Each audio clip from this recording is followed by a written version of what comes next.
જંબુસર આમોદ વિધાનસભાના લોકપ્રિય ધારાસભ્ય દેવકિશોર સ્વામીની અધ્યક્ષતામાં નાહિયેર ગુરુકુળ ખાતે આમોદ તાલુકા પંચાયતના પ્રમુખ ઉપપ્રમુખ સહિત કારોબારી નિવડણી માટે મહત્વપૂર્ણ બેઠક યોજાઈ હતી।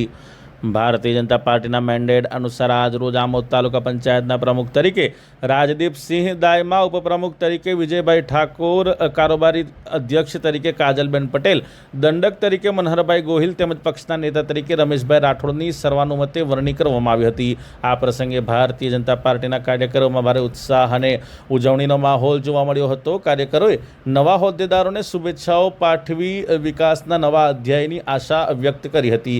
કાર્યક્રમ દરમિયાન ધારાસભ્ય દેવકિશોર સ્વામીએ સંગઠનની એકતા, વિકાસલક્ષી રાજકારણ અને જનસેવાને પ્રાથમિકતા આપવાની વાત ઉપર ભાર મૂક્યો હતો।